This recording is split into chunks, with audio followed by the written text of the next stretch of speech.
Bienvenue sur Maine Public News Connect. Des reportages inédits de la radio publique de Maine sont diffusés chaque semaine en espagnol, en français, en portugais, en somalien et en anglais. Bienvenue à vous sur Maine Public News Connect et très heureuse de vous retrouver en ce vendredi 14 juin 2024. Au sommaire de ce bulletin d'information, nous parlerons du service d'urgence, du taux d'obtention de diplôme de baccalauréat dans le Maine, des dégâts causés par la tempête et enfin de la baleine morte dans le golfe de Maine. Je suis Victoire Liwanga et tout de suite en détail l'actualité de la semaine. Les autorités du comté de York ont reçu le feu vert pour aller de l'avant avec la construction d'un centre de récupération de 58 lits et d'un centre de formation pour le pompier ou agent de premier secours. Le conseil d'urbanisme de la ville d'Alfred a récemment approuvé le plan, ce qui permettra au comté de commencer à lancer un appel d'offres pour ce projet de 45 millions de dollars.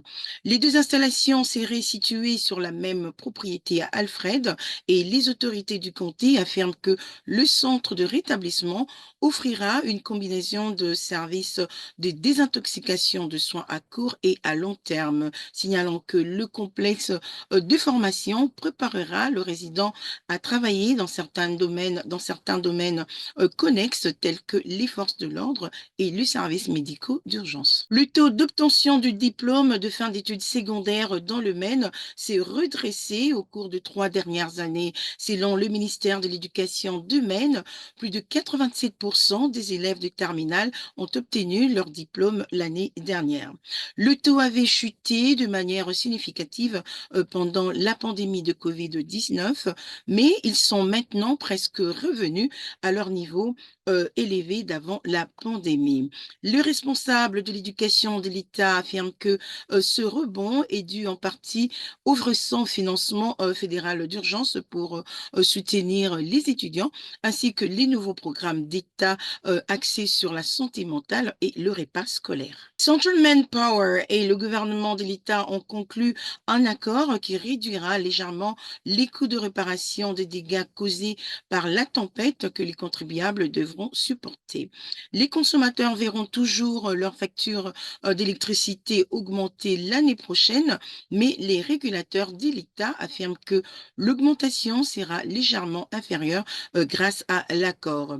Mais les régulateurs affirment également que les règlements comprennent des dispositions supplémentaires qui pourraient bénéficier aux consommateurs d'électricité à long terme, notamment l'obligation pour CMP de mettre à jour son plan d'intervention d'urgence et de se préparer à des tempêtes plus fréquentes et plus intenses en raison du changement climatique.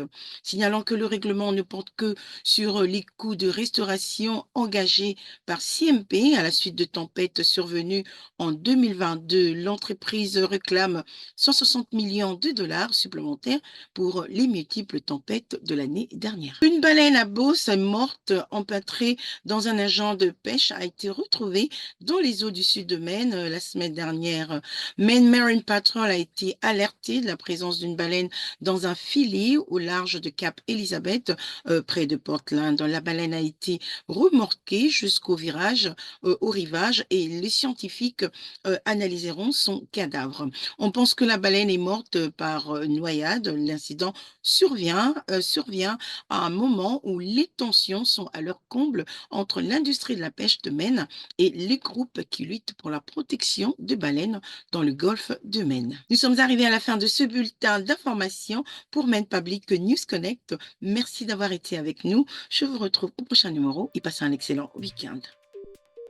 Merci à nos excellents partenaires communautaires pour leur soutien et leur contribution à ce programme. Maine Public News Connect a été rendu possible grâce à Seaport Credit Union, Hannaford Supermarket, IDEX, Maine Housing, CoStar Enterprises, Cover ME, Sam L. Cohen Foundation, COU et Patricia Ewan, Maine Health Access Foundation et Maine Department of Health and Human Services. Maine Public News Connect est rendu possible par COU et Patricia Ewan qui se sont engagés à combler les différences culturelles au sein de nos communautés.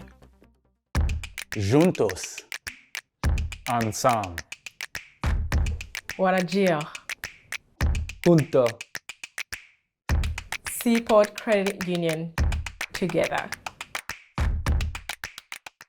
Hannaford Supermarket, qui célèbre la diversité de ses employés, de ses clients et de ses communautés et s'engage à favoriser un environnement accueillant. Ensemble, ils sont plus grands que des produits d'épicerie. Et pour en savoir plus, rendez-vous sur le site internet www.hannaford.com. Shemin Housing, nous savons qu'un logement abordable est primordial. Notre programme de prêt pour l'achat d'une première maison offre aux habitants de Maine des taux d'intérêt réduits et une aide de fonds pour l'achat des propriétés aux multiples appartements. Et pour en savoir plus, consultez les sites internet mainhousing.org.